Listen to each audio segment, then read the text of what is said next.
All right, welcome. After a little hiatus, the closing table is back, and we're here to stay.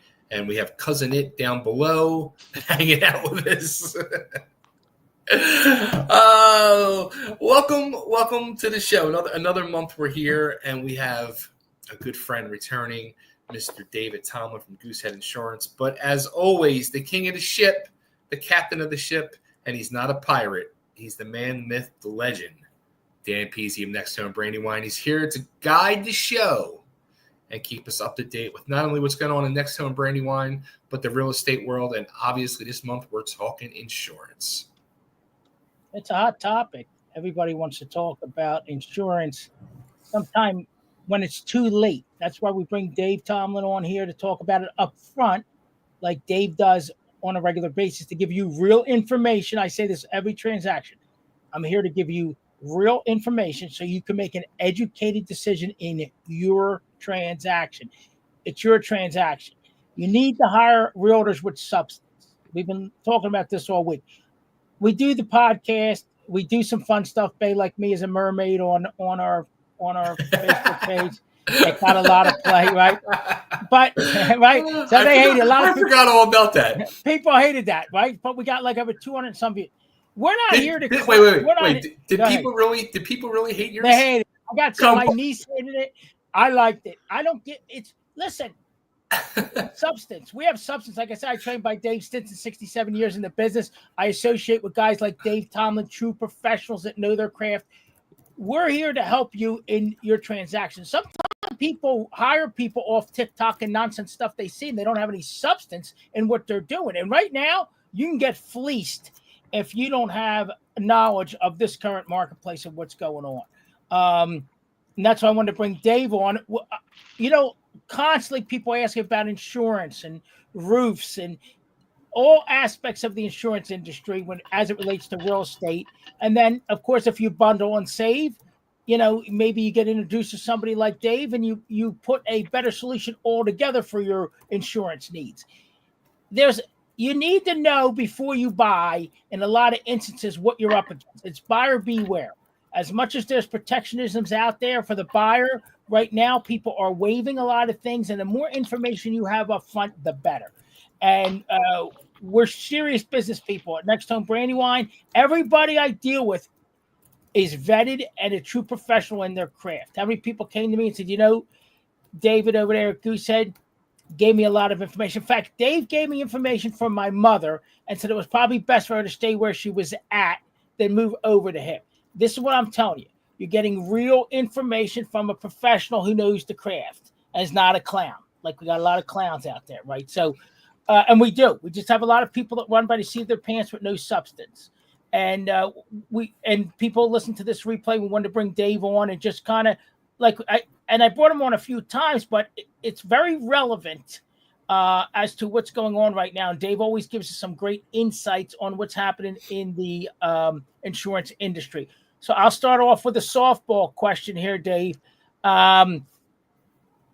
Just give us an overview of what you're seeing right now and what's going on in the insurance sector here in the current market condition.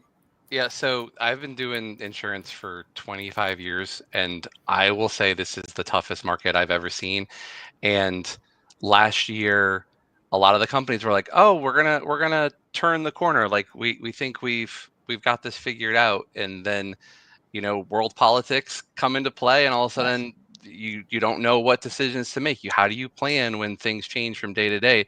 So, you know, it doesn't matter who you voted for. At the end of the day, when there's upheaval, it makes it hard for businesses to decide what they're doing. So a lot of the carriers they're still hopeful, but I don't know if we're going to see the turnaround in 2025, early 2026, like we hope for. It might even be a little bit later. I just love that I got like 3 clients today who were like all gave me really good stories about how bad insurance agents can be for clients. So I'll start with number 1.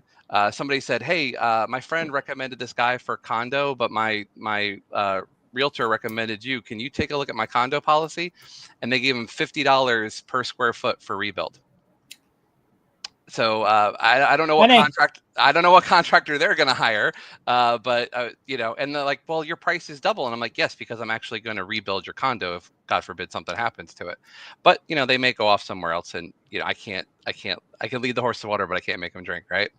The next one was a guy is getting ready to tear down his old house and build his dream house, but his insurance agent let him file two claims for less than $1,000, and then he had a third claim for $25,000, which is exactly what insurance is for. But because he filed those two maintenance claims, he may not be able to build his home for another year or two till those claims fall off. And it's like, why are you not having conversations with your clients about the claims and how it's going to impact them and what insurance is really that for? too, Dave. I want to unfold that one. If you want to go on to the third one, when we're done, I want to go back to that second one because it's a very important point as it relates to houses and your claims. And then what could even, Dave, and we're going to talk about this, we talked about it before, even if you sell it to the next buyer, they might not be able to file a claim on that house if there was multiple claims filed. Yeah, So let's go ahead. Then the third one was somebody with an original roof on a 1999 home, so right almost to the third. But I have 30-year shingles. Why is this insurance impacting me? And you've posted something on social media, and I wanted to give you a hug because your chart of like how long it was before everything breaks down said roof 20 years. Which is about right. I think, people bought these quote unquote 30-year shingles in a completely different world when the storms weren't as bad, the world wasn't as hot, the winds weren't as strong. And when you add all those stuff, even in a place that's relatively weather calm like Pennsylvania, roofs don't last 30 years anymore. This is two good points, Dave, and that's why you come on. And if you say, they're bringing an insurance guy on. Two great points. The last two, we're seeing them every single day. Guys, I'm going to bring you in here, but let me hit on these two things real quick. Let's talk about multiple claims on the property, Dave, and how it can affect future claims on your home. And even if you sell that home on the new buyer because the claims go with the house, and correct me if I'm wrong, not necessarily who owns the property. Maybe touch on that, and then we'll get into the roofs because the roofs are everybody's roof. Around here, a lot of houses went up in the late 90s, early 2000s. Roofs are coming due. My entire development here, my neighbor, he refuses to get a roof when everyone else's roof's done. I said there's a lot of factors here. Let's talk about these insurance claims, though, on properties and how it can affect things for you, just like you just mentioned. So I tell people all the time, before you file a claim, give me a call. Like if it's one of those things where, hey, I came into my bedroom and there's a wet spot on my ceiling and I want to file a claim, let's get a roofer out. Let's find out what's actually going on and how much it's going to cost. Because it doesn't make sense to file, a $2,000 claim with $1,000 deductible. It just doesn't. Now, if you wake up and your roof is missing, don't bother calling me. Call the insurance company right away. Like that's what the insurance is for. But I think a lot of people, because insurance was cheap, and they were like, I can use it as a maintenance policy. I can fix things that are broken. Home insurance is for catastrophes, and that's what it should be used for. But when you have these claims do follow you around because you're the one who filed the claim, so you're the risk. Now there are some other carriers out there that will also say, well, we are looking at the home too. So that person who, like I said, filed 3 claims, one which obviously $25,000 worth of damage, file that claim all day. But a $500, $1,500 claim, that's the conversation you really need to have. And that's one of the reasons that I'm actually recommending to my clients choose higher deductibles, because it limits what you use the policy for, and it also saves you a little bit of premium. And I think if we as consumers choose it, it'll keep the insurance companies for choosing it for us. Because when you look at some of those deductibles for people who are in Tornado Alley, where they've got 1%, 2%, 5% deductibles, and even 10% deductibles for wind and hail. So you think about your $500,000 home with a 10% deductible, and then you've got, you're paying $50,000 before the insurance company even steps in. And should people be checking with you, Dave, like you kind of alluded to? If you're not sure, call your insurance agent. They're the professional. Ask the question up front. Yeah. And it's always about, there's good and bad in every profession, right? There's some people who are just going to tell you, here's the 800 number, call them. And there's some people who are going to consult you and actually have a conversation with you. Like I said, if it's a disaster, you can't live in your home, there's no reason to call me. Like, call me after, and I'll make sure that I'm following through with you. But when it's a little one, let's have a conversation about, is this really worth, because not only is it you're out of pocket for your deductible, but then it's the loss of claims free discount, the surcharge for a claim, all those things that then make your premium go up. And maybe, yes, you're going out of pocket 1,500 instead of 1,000, but in the long run, it's still cheaper than what the impact it would have had on your pocket from the premiums. Let me ask this question real quick. It's about 15 years ago. I had a situation where in my basement, my sewer pipe, septic pipe went, burst, flood of sewage in my basement. Major situation. A friend of my ex-wife's said, bring in a public adjuster, which we did.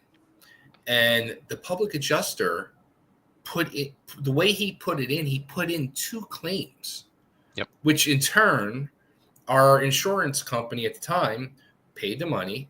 We got the situation resolved and fixed, but then they dropped us. Because you had 2 claims. Because I had 2 claims. Yep. And then trying to find homeowners insurance, my insurance freaking went through the roof. So when you have a major situation like that, or any situation where you're thinking about bringing in an adjuster, should they contact you first? So the public adjuster is one of those things where once they're in place, I'm out. It's between the public adjuster and the insurance company. You as the insured are out. Me as the agent are out. We're not allowed in. So I always caution, let the insurance company do the work. And if they're not doing the work, let me know. That's literally what I'm paid for, is to get involved in these situations and help figure things out. And at the end of the day, even on the auto side too, where appraisals come in, at the end of the day, if we're at opposite ends of the spectrum and there's no middle ground, then let's get somebody else in to do it. But you run into situations like that where you're completely out of control, or you find out that they did it 2 separate claims, and now you're in a world of hurt. Hey, Dave, let's talk about, and then we're going to bring Hub in here. Let's talk about sewer and drain backup on the policy, so people know. I try not to sell a policy without it, because as they had the situation, it's raw sewage. You don't want to be the one cleaning that up. It is not covered under. Now, a pipe burst is something completely different. But if the sewer line outside of your home, whether it be the one that connects your house to the street or at the street itself, clogs and there's nowhere for the water to go, guess what? It goes back up the pipes. And I've seen photos of it coming out of the toilet like a fountain, coming out of the shower, coming out of your sinks at all the lowest levels. So if you have a lowest level that's bare concrete, you're just storing stuff down there, you might not need as much coverage. You still want coverage because you don't want to be cleaning that mess up. But then we have conversations about, you got a man cave down there, you got a fully built out theater room down there, then that's definitely something different, and we need to have more coverage. But Dave, this comes into where it's a consultative approach, to where the bottom people are looking price only when they're going to get $50 a square foot to rebuild. They don't have sewer and drain backup. You have to look at what policy meets your need, and that's why it's having a conversation. And we're going back to this now, right? The consultative conversation to see what coverage you need, and it might cost you a little more, but it's a give and take on the type of insurance you need, as you're just pointing out. I bet if you talk to most of the people and they ask them about, hey, what was your home insurance process like? They said, I called my auto insurance guy. I said I bought 123 Main Street, and I'm closing on July 11th, and somewhere between 6 days and 6 hours later, they got an email saying, here's your proposal, call me when you're ready. And that was it. And people think that the agent has my best interest in heart. So, and there are plenty that do, who might handle it that way. But I've had this conversation with you guys before too. I'm the most expensive professional in anybody's life. They're going to pay me more year after year than they do anybody else, and it's only going to go up. So you better damn well know what you're getting for your dollar, so that when push comes to shove, it's not a conversation of, hey, David, am I covered? It's David, take care of it. Hub has been waiting patiently, and I know that brain is rolling around there with questions. Go ahead, Hub. It's your floor, man. Well, see, the interesting thing that you do is that you are a broker, so you can select from all the different companies. Yep. And that's actually, Goosehead is the largest insurance brokerage in the state of Texas. Yep.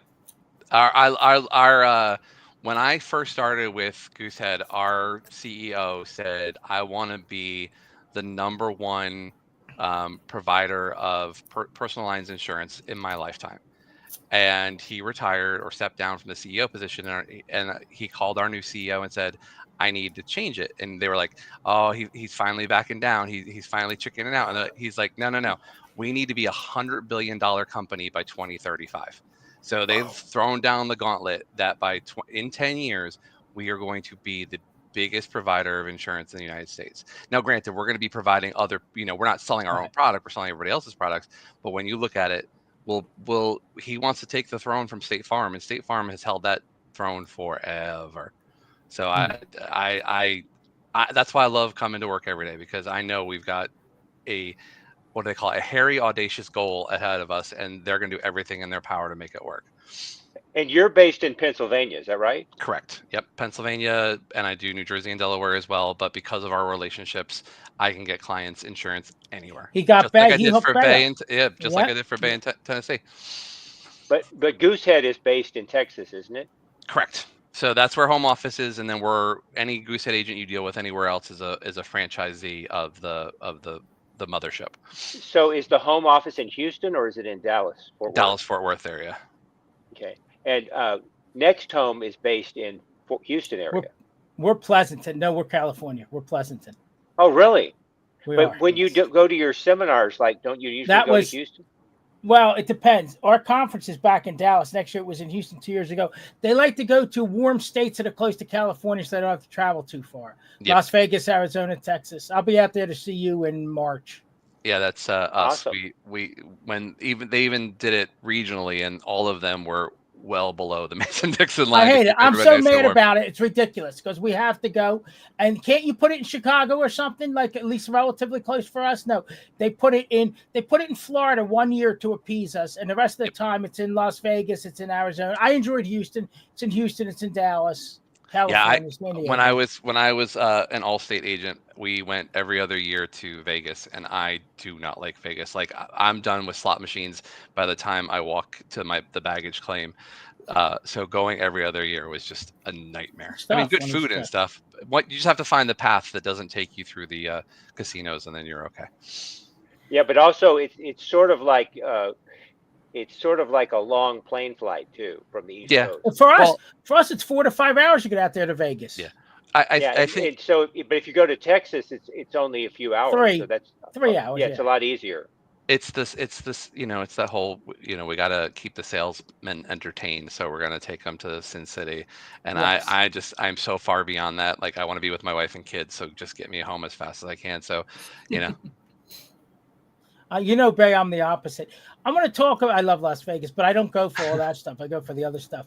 My wife won't move there. I want to talk about multi-policy discounts here, which we came across with Mom recently. Yep. So that's a long story. You did give us the apartment insurance, but check this out.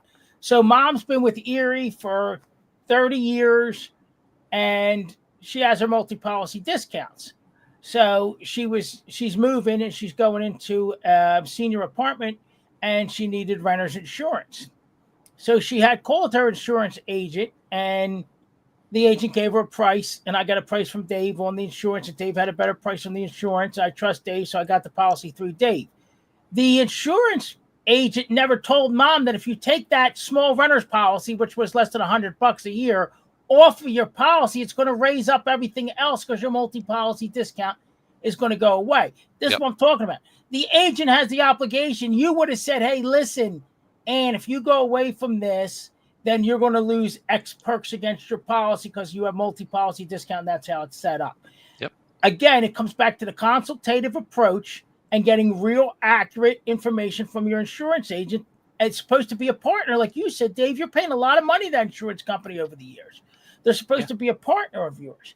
And that didn't sit well with me because the agent should have known that it's a simple part of the business daily. Hey, if you take something away, even if it's a minimal thing, we're going to jack up you're going to lose that multi-policy discount in certain instances. Yeah, and I think I may be wrong, but most Erie agents are brokers too. Like, I don't think they're captive Erie. They are broker.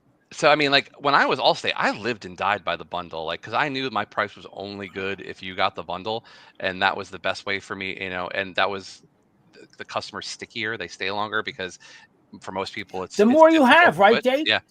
And I would have the conversation where somebody would get annoyed at their auto insurance, because it was going up this was back when auto went up all the time, not home going up all the time. And they would be like, well, my auto's gone up out of control. And it's like, so I'm taking that away. And I'm like, well, are you taking the home too? And they're like, no. I'm like, okay, well, you're getting X number discount. So does it still math for you? Oh, wait. So if I leave, my home goes to X, but my auto went to Y, and I'm still at Z, which is what I was paying you. So, all right, never mind. I'll tell that guy I'm not going. Or sometimes, yeah, it does make sense for me to have these policies separated. So, I'll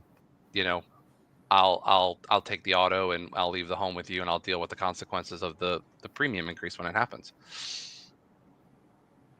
But here's the thing, I've definitely found this myself, that we as a species are lazy. Like, I will pay that bill time after time after time after time because I don't want to call 15 insurance companies and get that figured out. And most people don't understand that.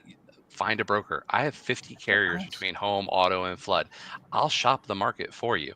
And if at the end of the day what you've got is still best, I'm going to tell you what's best. But, 9 times out of 10, it's not going to be, and I'll gladly be your new agent.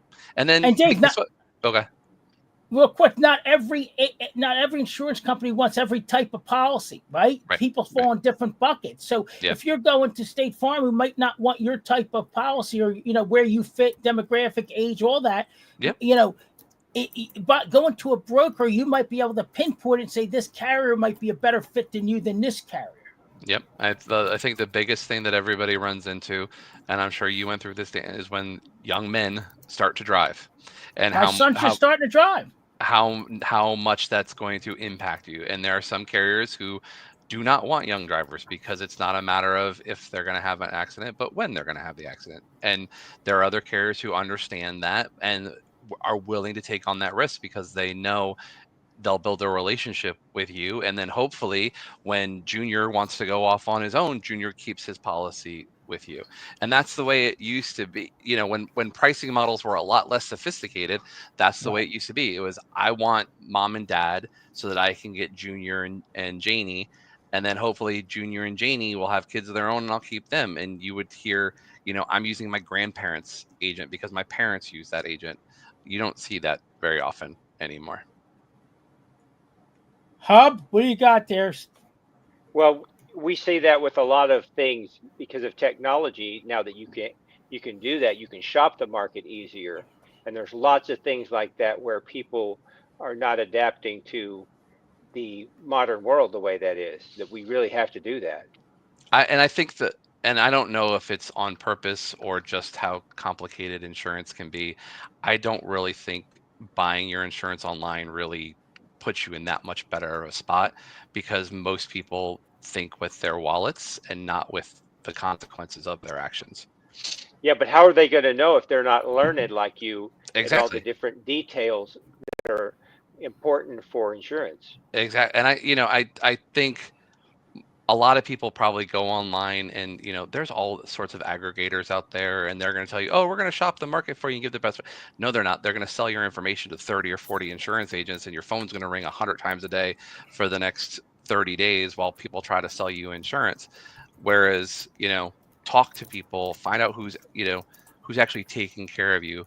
I think too often it's just, oh, my guy's cheap, and that's not the right thing. So that's why I tell people all the time, like when Dan sends them to me, the two things I ask is tell Dan how great of a job I'm doing. And if I'm not, tell me that too, so we can fix it.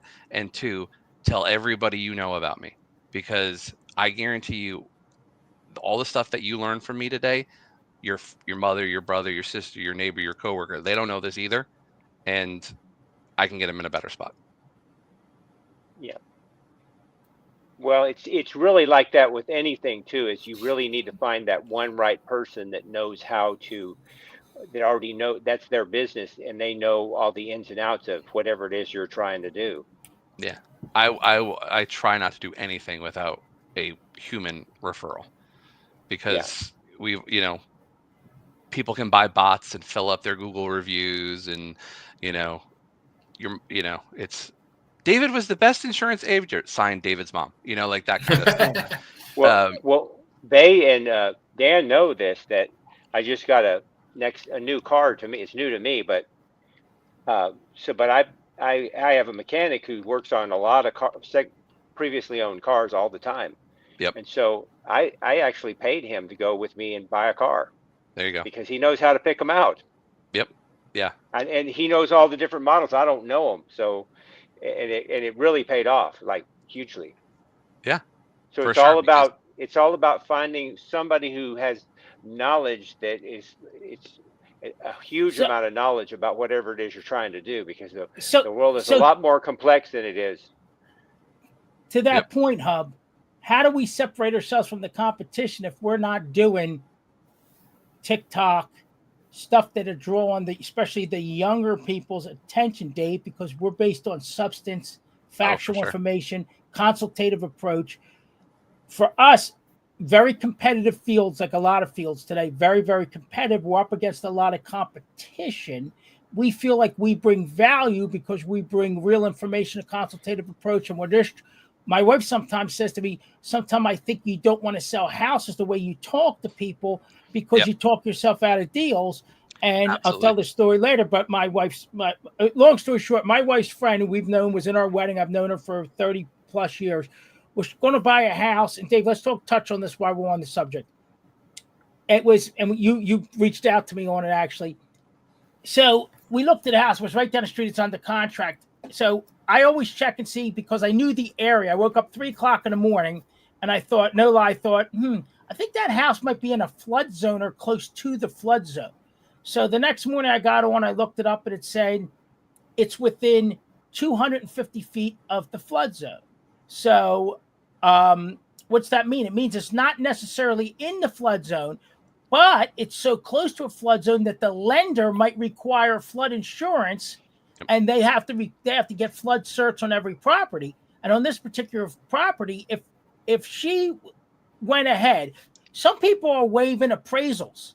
So if you waive appraisal contingency, you're buying that house no matter what. And she would have been out a couple hundred a month. Dave said he could have got a better deal on the flood insurance, but she would have been out $2,100 going in, and would have had to carry flood insurance on a property for the life of the loan. Most agents are just going to look at that and say, oh, you're out of the flood zone, because it says you're out. But it says also you're within 250 feet of a flood zone. I'll guarantee you, whoever bought that house, there's a real solid chance they're going to have a surprise when it goes to the underwriter and you're 2 weeks in and you find out you need flood insurance because Cindy, who was on Facebook dancing like a chicken, and you used her as your agent, right? Yeah, I'm Nancy. All this bullshit. But Dan Pizzi wakes up 3 a.m. for you. I don't dance and sing. I'm a real professional like Dave. I'm calling you up and saying, guess what? I've had this before, because I trained under David L. Stinton, his 67 years in the real estate business. I'm telling you, this could be a problem. Let's call our professional mortgage provider. Katie took it from Guild for me. We called Katie up, and she said, let me run the flood cert. So she went at the extra mile around the flood cert. David reached out to me and said, hey, if they are going for that house, I could probably get your flood insurance at a better rate. But we decided she didn't want to get down that path because it just would add extra costs, and the cost is already inflated.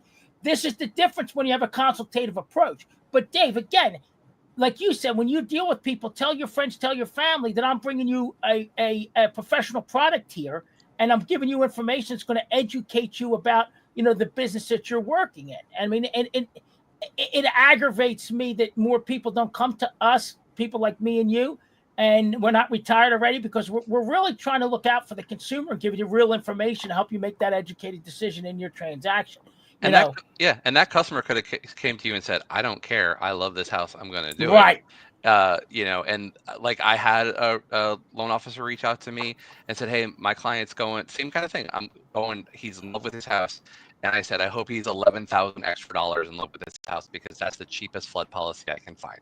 Wow. There you go. Look at that. There you go, babe. But Dave at least gave it to him straight up front. And he was like, nope, he's not that in love with the house anymore. Like, forget it. And that was with, that was looking at private flood too, to get it away from the national flood insurance program. But I guarantee you, Family Feud, 100, go up on the street and ask 100 random people, is flood insurance covered by your home policy? And the majority will say yes and be absolutely wrong. And then, the second is, do you know once you tell them that, it's like you have options. They won't know either, because most people who are captive insurance agents only sell the National Flood Insurance Program, or they don't find these other private flood companies who have developed these super sophisticated models, and they're much more confident than the National Flood Insurance Program in what they're doing. And so they'll tell you like this house isn't when it's going to flood. It's going to flood in this mortgage at least once, and we're rating for the risk. Or you know what, you're far enough out of the zone that we don't ever think this is going to happen, so we're rating for that risk too. So here's a $2,000 policy when the National Flood Insurance Program is $7,500. And we see things like that all the time. And Downingtown's re-rating. We had that flood. My office got destroyed in Downingtown almost 4 years ago, and they're re-rating Downingtown. So if you're there, you might end up in a flood zone when they're not in a flood zone right now, because that 100-year flood happened, and people are starting to get re-rated by FEMA. The map's going to change. Well, and the other thing is, I think it's somewhere between 20 and 30% of all flood claims every year are for homes that aren't in a flood zone. So, and that's kind of looking at data for people who actually filed the claims. So there's people out there who don't get to file the claims because they didn't have the policies to begin with, and they're scrambling for aid. And the world is changing again. I just saw a headline that President Trump plans to dissolve FEMA after this hurricane season. I heard it. What state is going to be able to pick up that risk? He's saying he's going to support the individual states. They want to put the power back into the states' hands because they don't feel like the federal government does it efficiently. But what point did you make at the top of this program? The confusion and the uncertainty, right, affects rates. It affects things because the bean counters and the planners have no idea what's going to happen. And if you're telling the American people you do not have, these super highly trained team of disaster specialists come in, or the money may be looking different, because if they turn off the spigot and say the state needs to figure it out, I don't know what that looks like for us moving forward. And that's that uncertainty, like, again, that we're talking about. Like, this, we live in a very interesting time, and it's affecting all of us in completely different ways. Yeah, and I think part of this is because they thought it got political in North Carolina, that FEMA was picking and choosing by which affiliation people were with. And I think some of that got convoluted with that, which, again, it affects all of us. If it was an outlier incident, it shouldn't affect everybody and the way we do business, according to FEMA. Go ahead, Hub.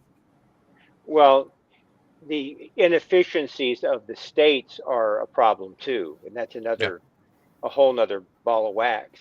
But the other thing too, like with things changing, their concern too is that in real estate, they do believe that the interest rates for real estates will go down in the fall, probably. Well, we're hoping. I'm hoping. That's what everybody wants. And listen, last year we had a terrible year up to October, and between me and Lisa, we did 7 deals between the two of us in October, and it saved the whole year. So there is a lot of demand. There's a lot going on. The people who need to buy a house are going to buy a house. Like, they still are. It's the affordability factor, Dave. Right. That's it's same thing with insurance. Yeah, you won't. You're not going to just buy a house because it's on a whim and you're like, I like it. I want to. It's like the death, divorce, relocation. Those kind of things where you have to you have to move.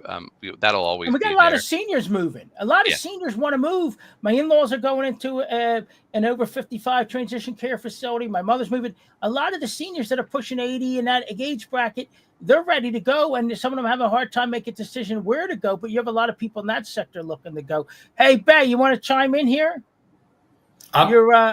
Your Bay absorbs everything. He's sitting there absorbing everything.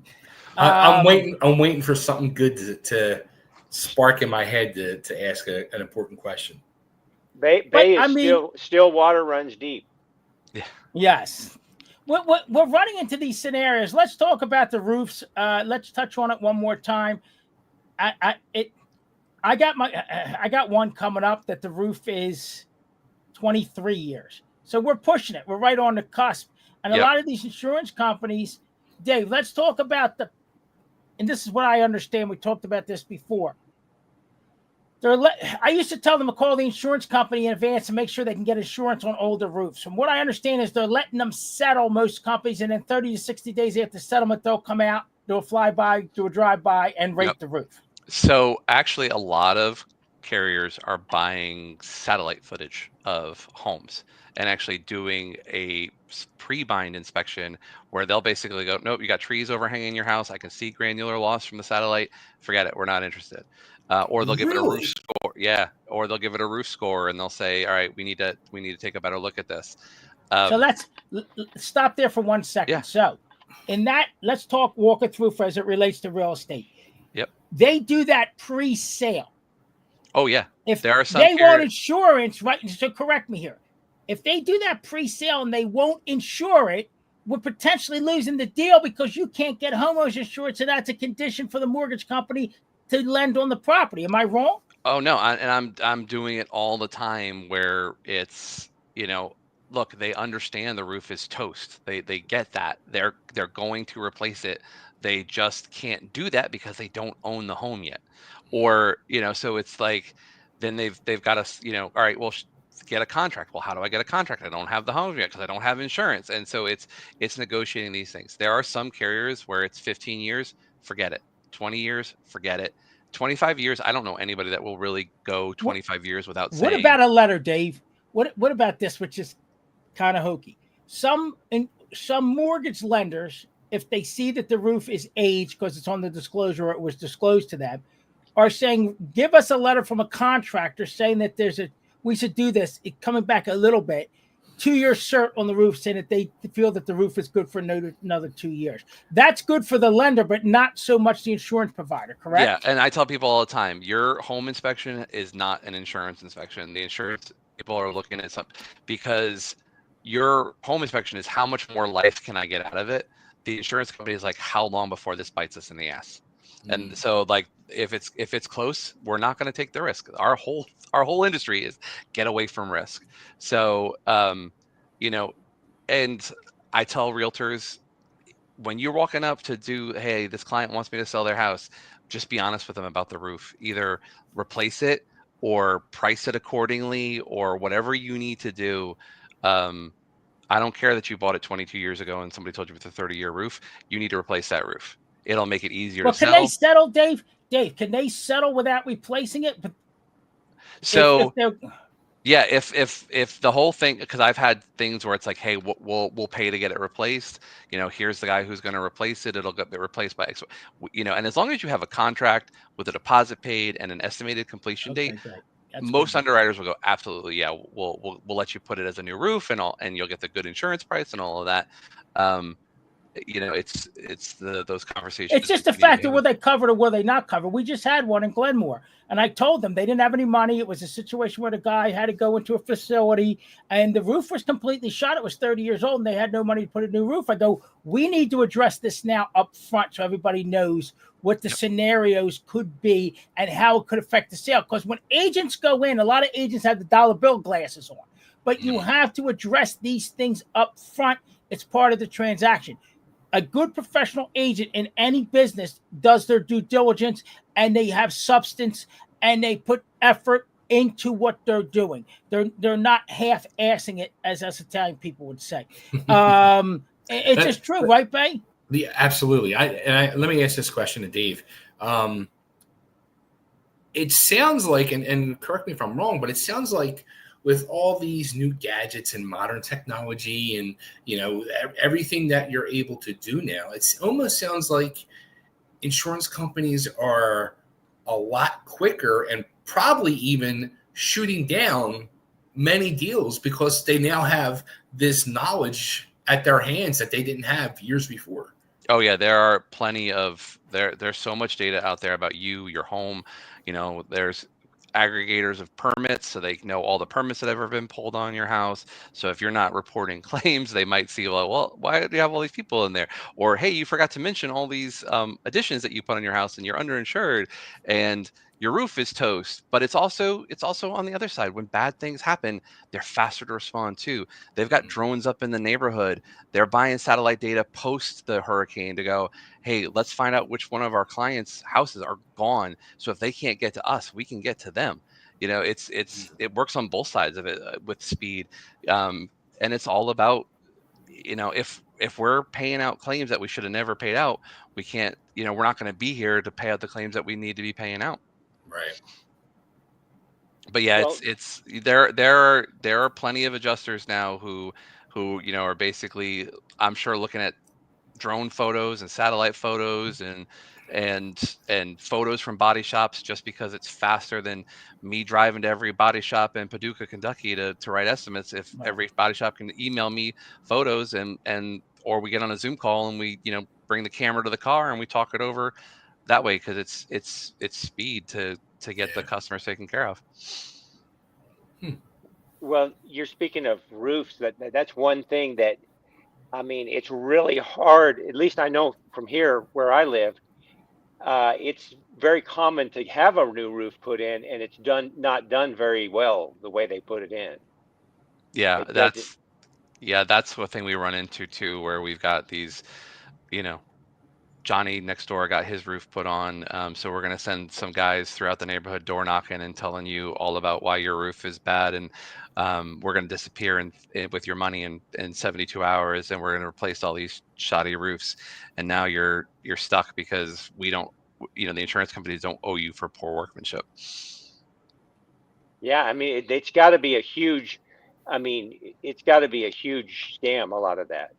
Yeah, and that's why when these storms happen, the insurance companies try to reach out and warn people about be on the lookout for this. Be on the lookout for, people who are who are coming to say, oh, we're going to fix your roof and all that stuff too. Let the insurance company work with you first, because we've got vetted people that we can get you with. If you don't know, if you got somebody who you want to work with, they're going to let you work with them. But if you don't know, they're going to get you vetted people who they know are going to do it right and get you taken care of. Another good point. Very good point. All right, Dave, anybody got any other pertinent questions for Dave Tomlin here tonight? Hub, you got anything else on that list of yours? It's just there's lots of things going on. Like you said, we've got such a lot of unknown happening. Although it does seem that things are rolling along with the economy overall. That's what I would say. And I know it's not so much about insurance, but for instance, just the fact that gas has gone down that actually helps everything somewhat. Right. And Dave, let's put you on the spot. Yeah. I give you a softball. I'll finish up here with a half a hardball question. All right. Your individual business unit, how do you measure this year? How are you feeling about your individual? Like for us, we had I call it an uneven market. Like we're not doing horrible, but it's a very uneven, a lot of unknowns like we talked about. There's a lot of irons in the fire, like Cub said, but we could have more closings. It could be better, like everybody. What are you seeing in the Dave Tomlin Goosehead Insurance? What are you seeing on your end? Had you asked me on April 1st, I would have said 2025 is going gangbusters and it's going to be my best year ever. I can circle April 10th on the dot. I think that's Liberation Day and the tariffs, and just like everybody else, everybody was like, I don't know what to do. How do you, when things are shifting left and right and up and down and yes and no, how do you make a 30-year commitment to something, and then say, yes, I feel confident in buying a house. Yeah. When you're being told on one side that, everything's going up 145%, and you're being told on the other side, oh, don't worry, it's all going to work itself out. Well, until it works itself out, yes, I am going to worry, because I saw a stat that 60% of American households do not have enough to get by. 60% are not making enough money to get by. That's a really crazy way to say the majority of people aren't getting by. And so how do you go to that house, that lovely Cape Cod that you've always had your eye on, the for sale sign goes, how do you say, yes, I can pay $750,000 for the next 30 years, when that person who bought it for $350,000 10 years ago? Right. So, and I think until we figure out affordability, I think it's gonna be tough, and that is not. There's no easy answer for affordability. The brand new houses aren't getting built. Brown new houses aren't getting built in 24 hours and they're not getting. And the houses that are getting built aren't getting built in the places that people need them. That's a perfect example, because they're building next to me here in Westchester County. We don't have a lot of. Everybody has to drive at least 30 minutes to an influx of work. $500,000. It isn't actually affordable, and you're further away. And you're building 2,500 square foot quote unquote starter homes. Right. When me and my wife got together, we didn't need 2,500. We didn't need 4 bedrooms and 3.5 baths and a finished basement and a 2-car garage. Like we wanted, a little rancher, but good luck finding anything like that, because most people who when they buy a rancher, the first thing they're going to do is tear it down or build a second story on it. Yeah, and the demand is still there for smaller housing. But it's so expensive to build that nobody's going to build starter homes that we really need, because the economics aren't there. That's true. And let me say this: Dave comes on here. He doesn't get paid. He's been on here about 3 times in the last year plus for us. It's a real business partner, right? The guy don't have to come on here. Like, really, doesn't have to come on the program. I really love the sound of my own voice, though. So I'll talk whenever you want. You're a real business partner. When we met, that was the pitch. I hate everybody, like I said before. I really love my relationship with Dave, because I can honestly refer to him and know that he holds the same standards that we do at NextHome and at NextHome Brandywine, the way we do business. That's the only people. I'm very protective of the people I deal with and who I refer to. I won't refer you. I'll let you go out on your own. But the people that I refer, it's a very tight model. And Dave, I always appreciate everything you do for me, my people, my office. Tell everybody where they can find you. You can always contact me and I can hook you up with Dave.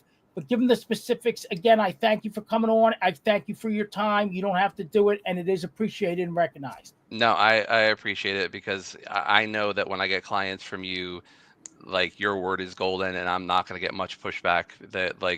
And they're also been trained that there's value in what David does. So listen to him. And I think that's kind of how the best referral you can get is there's value in what he does. How about Chip? I just gave you my buddy Chip.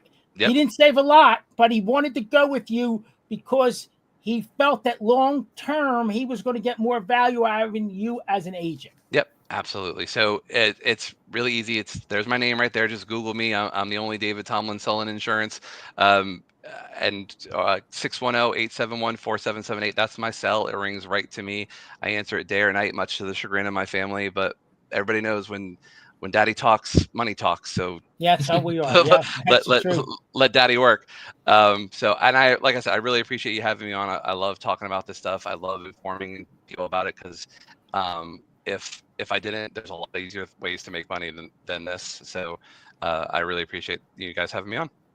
And I owe you a lunch. We have to catch up for lunch, and appreciate you coming on, and we'll catch up soon. Thanks, Dave. You got a couple things going on, so I'll forgive you. It's crazy. Thank you, buddy. Thank you, guys. Have a great rest of your day. Take care, Dave. Take care. All right. He that guy gives it to you straight. I mean, he's really good. I mean, and he's a very good demeanor. His delivery's good. He's not. Doesn't come across like a wise mouth guy. He's a very good professional.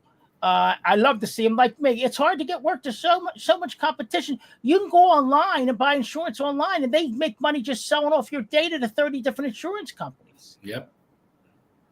So, I like it. I remember when we interviewed him before, he told us his backstory about how he got started in insurance. Yes. And he has a real interesting story. So he has a lot of experience doing insurance, selling it in different ways too. And so now that he's with a brokerage, it shows his value. It's really, he was on the claims side, Hub. And like you know, like being in the music business, nothing falls short of repetition, learning, and being engaged.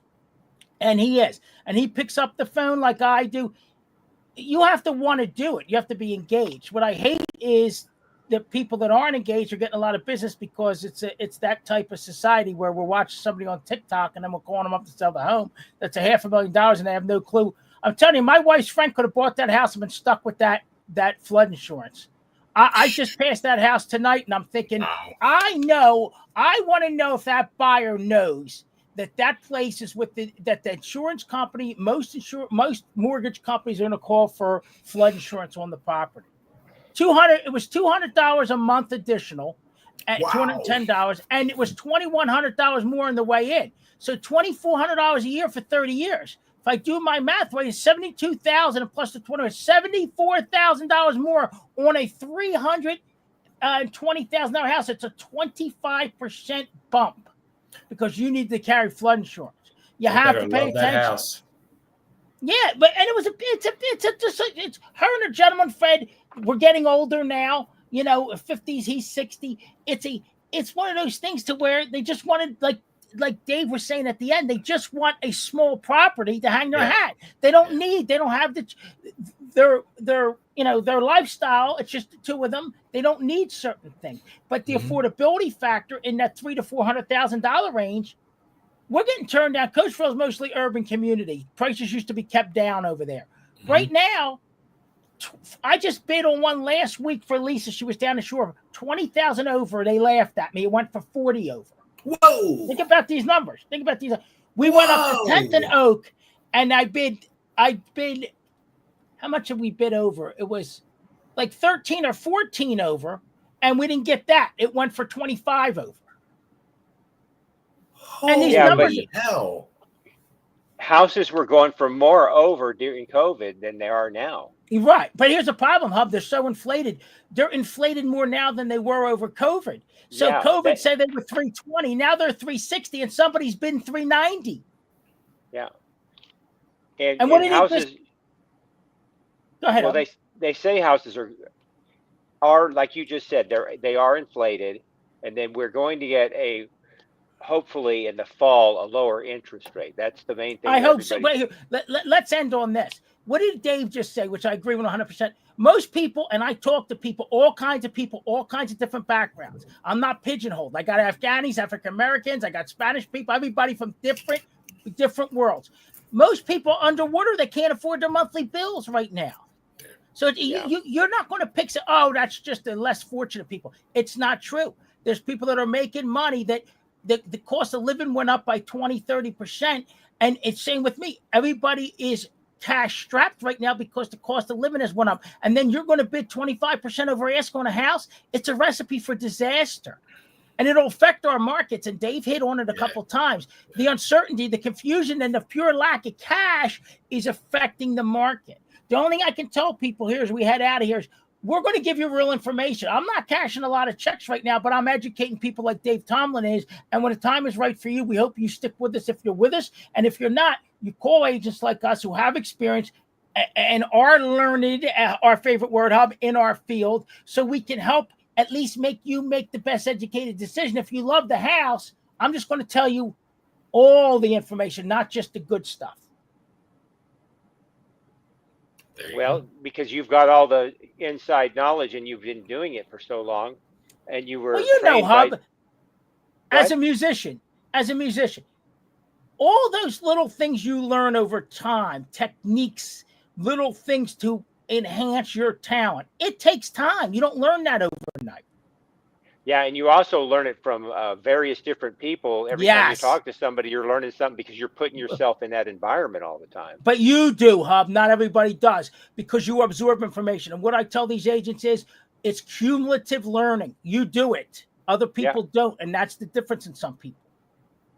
Yeah, but that's you'd be surprised when you're working in a field, you know so much more knowledge than somebody just being in there and they're just dialing it in. They don't really No, care about it, but you're passionate about what you do.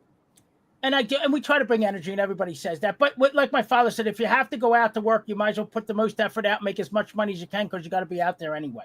You know, let me just say, my son graduated, and wanted to wish him well. Yeah, it's a big deal, right? They don't understand what a great deal it is, and he's off to LaSalle in August, and I hope he enjoys it. And you know, as when you get to our age, and we're living this tough grind every day, it's tough. So when you're young, enjoy it, and hope you make enough money coming out of college to buy a house someday. Is he going to live on campus? Or? He is. He's going to live in the hood at 19th, 20th, and Olney. Wow.